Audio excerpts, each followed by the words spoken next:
Market your list right. Now that you have figured out your payload content, the next step is to understand what kind of giveaway you're going to have to use to get people to sign up for your mailing list. In an ideal world, people can see the value you bring to the table. They only need to look at the content you share as well as the crucial information they get from your premium content.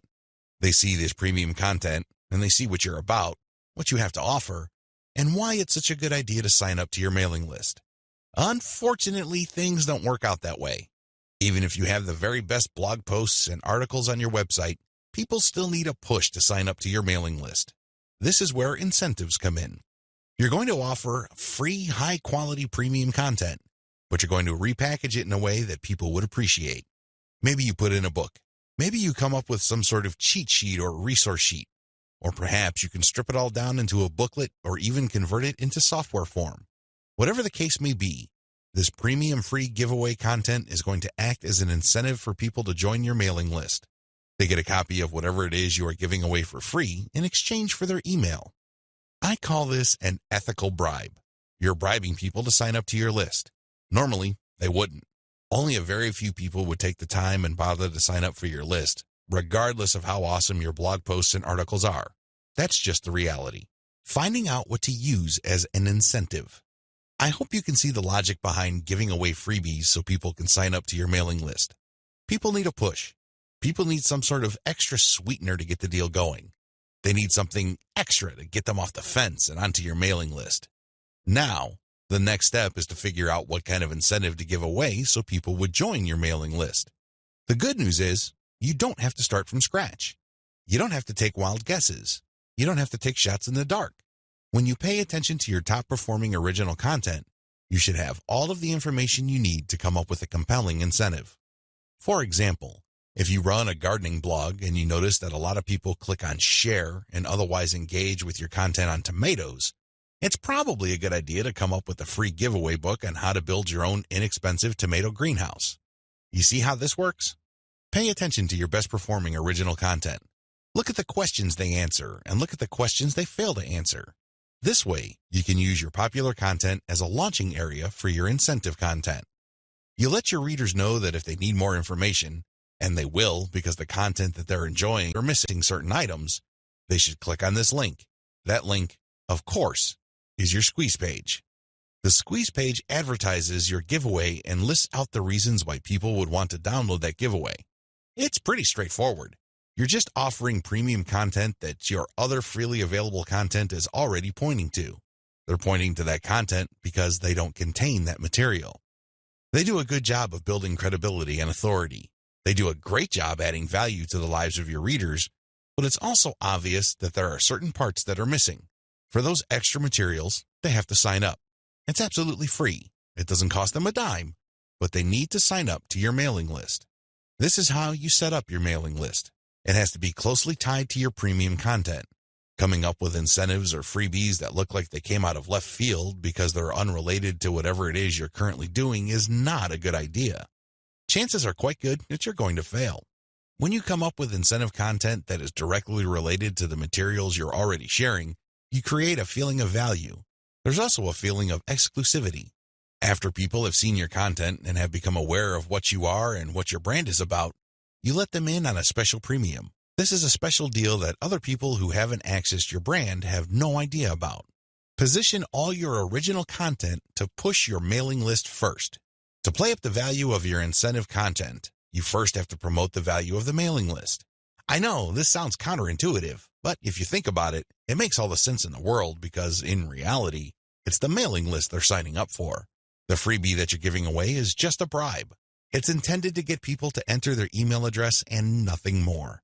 If you were to use all your original content to play up the fact that people can get this additional content, don't be surprised if people sign up to your list and quickly unsubscribe because they really don't care about your list. Again, you're walking a tightrope here. On the one hand, you want people to get excited about the premium you're giving away for free in exchange for their email address. On the other hand, you want people to see the value that they would get by being members of your mailing list. This is how you should play it. All your original content should push your mailing list first. I'm not saying that you should not tie it into the incentive, but your original content should highlight the fact that when people join your mailing list, they will continue to get valuable information. This is the key, because when you use your tried and proven content to push mailing list membership, people are less likely to join your list and immediately unsubscribe. They are aware of the value that the list can possibly bring to their lives. You then play up the premium content as part of the membership. In other words, it's an extra. It's not the main focus of the list. Keep the list separate from the premiums you use to get people to sign up to your list. I hope this is clear because you want to play up the list first, but it must be obvious that you are using the premium content, whether it's a free book, a booklet, a cheat sheet, some sort of pre-recorded video, or something else, as a means to get people to make a decision. That's the bottom line. You want the incentive to push people to make a decision to join your list, but all your original content, and your website by extension, should push the reader to see the value of being a list member. A lot of social media marketers completely blow this. They think that it's all about marketing the incentive. Well, to continue with the example I raised earlier, what happens after you get people to sign up to your list in exchange for the greenhouse guide? That's right, nothing. Why? You played up the value of the greenhouse guide to such an extent that people are clueless as to what other value they would get from your mailing list. Indeed, don't be surprised if people start reporting your list as spam after you start sending them updates. They were so focused on getting the free book that the updates from your mailing list completely took them by surprise. This happens all the time because of faulty messaging on your blog or website. You cannot afford to play the game this way. You worked hard to pull all this social media traffic to your site. You spent a tremendous amount of time, effort, and resources to build a solid brand. Unfortunately, you're dropping the ball if you market your mailing list this way. You must sell the list first, but the incentive must be used to push people to make a decision. This is the proper order of priority. Anything else will fail. Set up your squeeze page for maximum social appeal. As I mentioned earlier, you should use your content to push your mailing list. You should use your content to upsell your squeeze page. But this doesn't mean that you can get away with badly designed squeeze pages. It's not going to cut it. Your squeeze page must be well designed. After all, this page is a specialized recruitment page. When people get on this page, you have to make the case as to why they should join your list, and not just for the incentive. While the incentive takes a big chunk of the real estate of a squeeze page, you should be clear about the fact that people are signing up to your list. With that said, you have to make your case. Why should people bother with your updates? Why should people stay on your mailing list? What kind of value would they get? Remember, people are always asking what's in it for me.